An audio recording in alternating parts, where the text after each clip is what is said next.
et sœurs, je vous salue dans le nom puissant de notre Sauveur et Seigneur Jésus-Christ.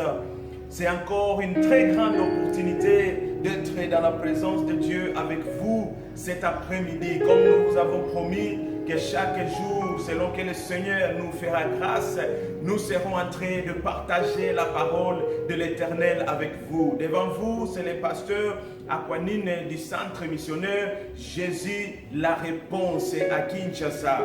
Bien-aimés dans le Seigneur, vous savez que nous sommes en train de traverser des moments que nous n'allons plus dire très difficiles parce que nous savons que Dieu est de notre côté. Alors, quelle que soit la difficulté de ces moments, nous avons un Dieu qui est capable de protéger ses enfants et le monde entier. Alors, sans plus tarder, nous allons prier avant d'entrer dans le vif de la parole du Seigneur cet après-midi. Père, dans le nom puissant de Jésus-Christ de Nazareth, je te remercie, Papa, pour ta fidélité et ta grâce que tu continues à déverser auprès de nous et auprès de ton peuple et partout dans le monde en général.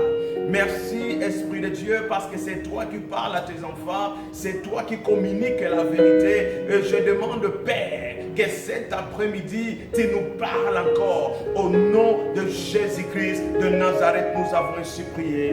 Amen, amen, amen. Merci encore, peuple de Dieu. De là où vous nous suivez, ne quittez pas. Le Seigneur sera en train de vous parler et de communiquer la vérité de sa parole à chacun de nous, partout où vous vous trouvez. Cet après-midi, nous allons parler sur la protection divine. La protection divine. Et alors, sans plus tarder, nous allons entrer dans la parole du Seigneur et nous allons lire le livre des Psaumes, chapitre 91. À partir du premier verset, nous allons descendre un peu et nous verrons comment le Seigneur pourra nous guider.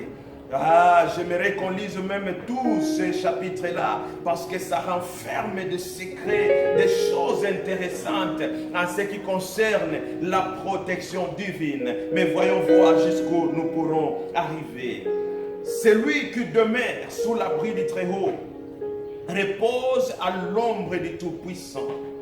Je dis à l'Éternel, mon refuge et ma forteresse, mon Dieu à qui je me confie. Car c'est lui qui te délivre du filet de l'oiseleur, de la peste et de ses ravages. Il te couvrira de ses plumes et tu trouveras un refuge sous ses ailes. Sa fidélité est un bouclier et une cuirasse. Tu ne craindras ni les terreurs de la nuit, ni la flèche qui vole les jours, ni la peste qui marche dans les ténèbres, ni la contagion qui frappe en plein midi. Que 1000 tombent à ton côté et 10 000 à ta droite, tu ne seras pas atteint. De tes yeux seulement, tu regarderas et tu verras la rétribution des méchants. Car tu es mon refuge, ô Éternel, tu fais du Très-Haut ta retraite. Aucun malheur ne t'arrivera, aucun fléau n'approchera de ta tente, car il ordonnera ses anges de te garder dans toutes tes voies. Il te portera sur les mains, de peur que ton pied ne heurte contre une pierre. Tu marcheras sur les lions et sur l'aspic. Tu fouleras les lionceaux et les dragons. Puisqu'il m'aime, je les délivrerai. Je les protégerai puisqu'il connaît mon nom.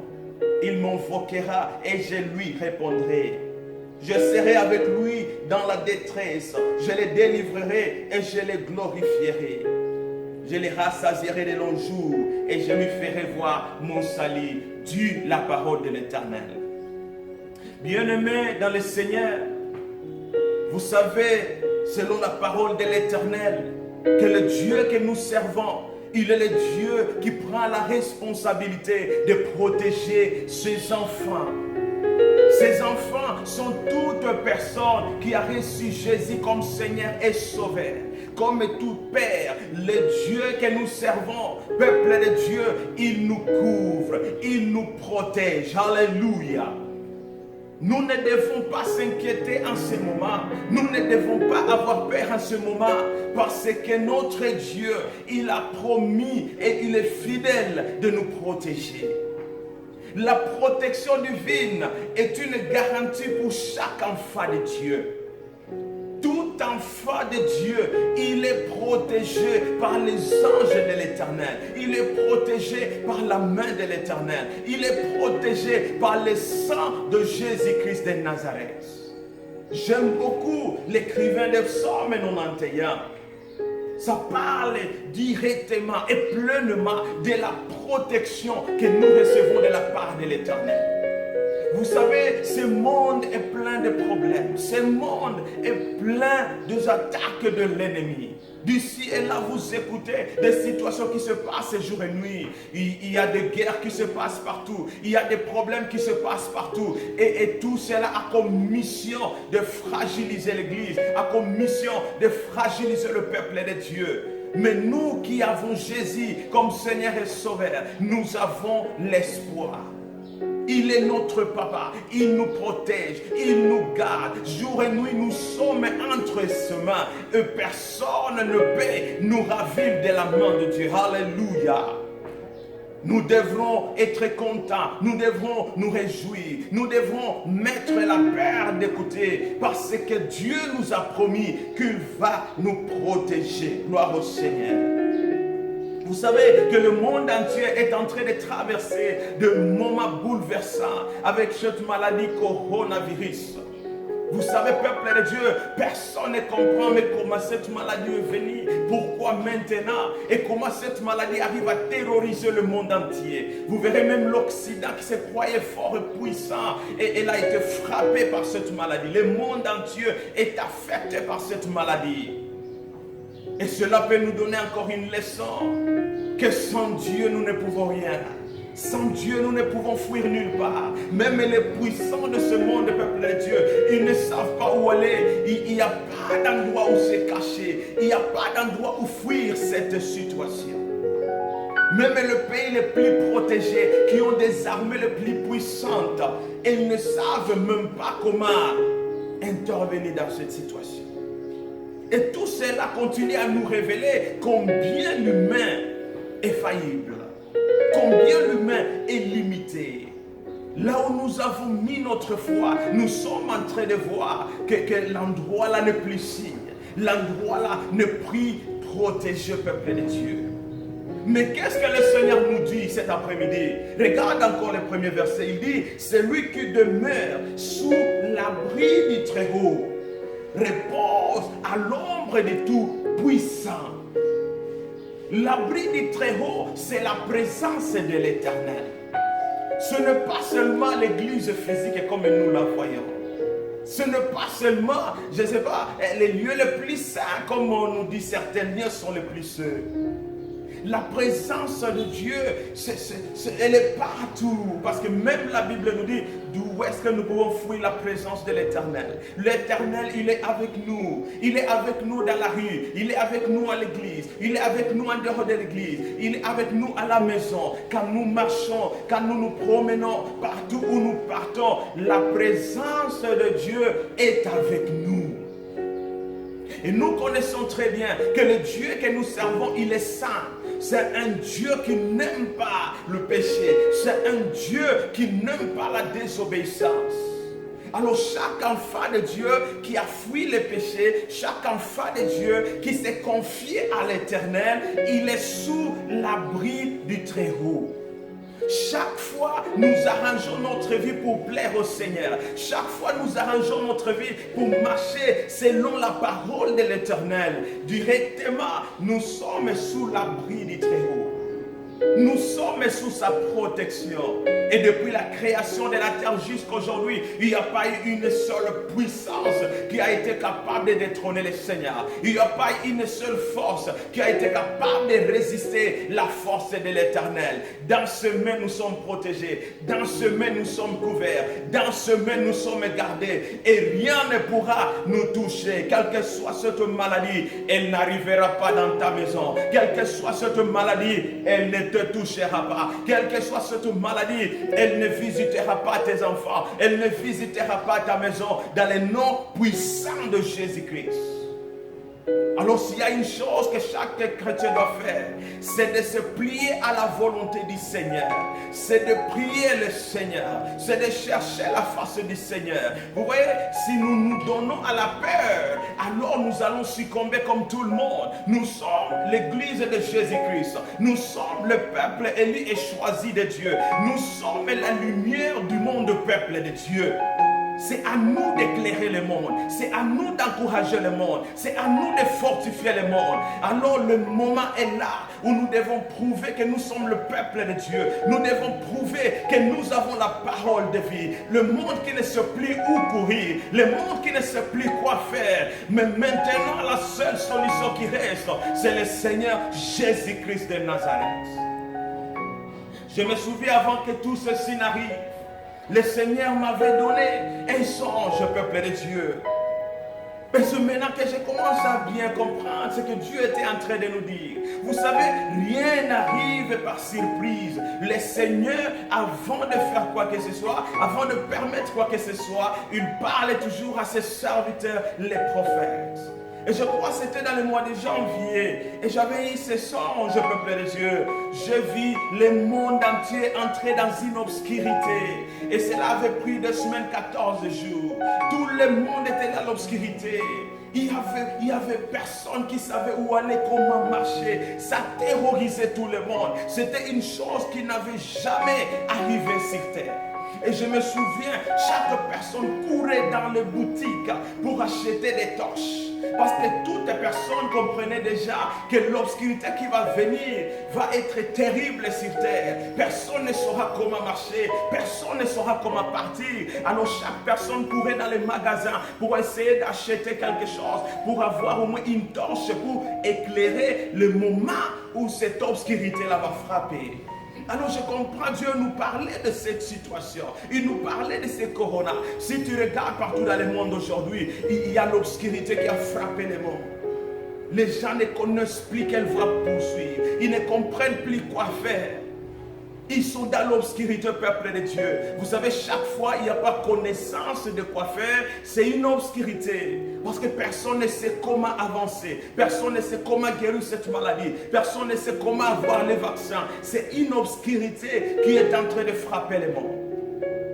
Mais je vois cette torche-là comme la lumière. Jésus-Christ nous dit, nous sommes la lumière du monde. Il dit lui-même qu'il est la lumière du monde. Et il nous a appelés à éclairer le monde. En ce moment d'obscurité, les chrétiens doivent avoir le message d'espoir. Les chrétiens doivent avoir le message de réconfort. Les chrétiens doivent avoir le message d'encouragement, peuple de Dieu. Voilà notre mission. Nous sommes les prophètes comme le temps d'Ézéchiel. Nous sommes les prophètes comme le temps de Jérémie, où Dieu les a élevés pour fortifier son peuple, pour fortifier le peuple de l'Éternel et les nations entières. Alors notre Dieu, il est fidèle. Il a la puissance et la capacité de nous protéger.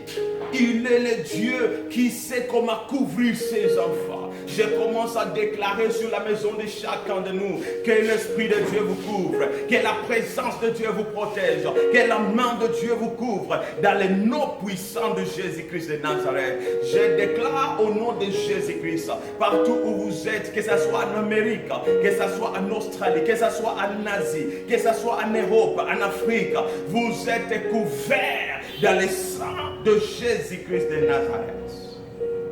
Dieu est capable de nous protéger. Il a dit, même si 10 000 va tomber d'un côté et 1000 de l'autre côté, tu ne seras pas touché. Donc toute personne qui est sous l'abri de la protection de Dieu, que ça soit quoi que ce soit qui bouge le monde, nous ne bougerons pas. Nous sommes protégés. La main de l'Éternel est avec nous. Oh, voilà ce qui nous donne l'espérance. Voilà ce qui nous donne la force de savoir qu'aucune de ces plaies ne nous touchera. Il a dit, peuple de Dieu, au verset 3, car c'est lui qui te délivre du filet de l'oiseleur, de la peste et de ses ravages. Corona est une peste qui est en train de ravager le monde entier. Mais Dieu dit, il va nous délivrer. Il dit, il va nous protéger contre cette peste. Mon ami, cours vers le Seigneur. Il n'y a pas d'espoir à aucun autre endroit. Il n'y a pas d'espoir chez aucune autre personne. Seulement le Seigneur Jésus-Christ est capable de te protéger. Appelle-le là où tu es. Prie le Seigneur là où tu es. Il est fidèle, il va t'écouter. Si tu es dans le lit de l'hôpital, que le Seigneur te visite là-bas. Si tu es dans ta maison, que le Seigneur te visite là-bas. Je me souviens, il a nourri ses serviteurs en utilisant même les oiseaux. Alors même si le magasin sont vides là où tu es, ne crains pas, Dieu est capable de toucher le cœur de quelqu'un et il va visiter ta maison. Je déclare qu'il y ait provision dans ta maison. Je déclare qu'il y ait de miracles dans ta maison, dans les noms puissants de Jésus-Christ. Alors ne craignez rien, peuple de Dieu. Nous sommes assurés. Nous sommes protégés. La main de l'Éternel est avec nous. Les anges de Dieu sont avec nous. Déclare la présence de Dieu dans ta maison chaque jour. Déclare le sang de Jésus dans ta maison chaque jour. Et personne ne pourra te toucher. Aucune maladie n'approchera ta maison. Dieu est capable de nous protéger. Et s'il savait que tu as eu cette maladie, ne crains rien. Nous avons écouté les témoignages des gens qui ont été guéris. Dieu est capable de te guérir. Ne perds pas espoir. Ne sois pas terrorisé. Garde la foi. Priez. Et tu auras la victoire dans le nom puissant de Jésus-Christ de Nazareth. Partout où vous êtes, que le Seigneur vous bénisse. Que le Seigneur vous fortifie. Et j'aime beaucoup les derniers versets de ce passage. Qu'est-ce que le Seigneur nous dit? Nous sommes toujours dans Psaume 91. Je les rassasierai de longs jours et je lui ferai voir mon salut. Tu ne mourras pas, mais tu vivras. Dieu a promis de te rassasier de longs jours. Alors qu'est-ce qui te fait penser que ton temps est arrivé? Tu ne vas pas mourir, tu vas vivre dans le nom de Jésus. Et d'après tout, si Dieu n'a pas fini avec toi, si sa mission dans ta vie n'est pas terminée, personne ne peut t'enlever sur cette heure. Pas même le diable, pas son agent qu'il a envoyé, qui terrorise les gens partout. Il ne sera pas capable de te tuer. Tu vas vivre pour glorifier le nom de l'Éternel. Alléluia. Alléluia. Je vous ai dit que notre Dieu est bon. Il nous garde, il nous protège. Alors ne crains rien. Lève-toi, glorifie le Seigneur. Louez-le parce qu'il est Dieu. Louez-le parce qu'il est au trône. Nous continuons à prêcher l'évangile. Nous continuons à déclarer la gloire de l'Éternel. Et Jésus reste sur le trône et rien n'est pas changé. Alors nous déclarons la présence de Dieu partout dans le monde. Nous déclarons la main de l'Éternel partout dans le monde. Seigneur Jésus, manifeste-toi en ce moment. Tes enfants qui ont tant besoin de toi partout dans le monde, je déclare que ta miséricorde, je déclare que ta faveur le visite maintenant au nom puissant de Jésus-Christ de Nazareth.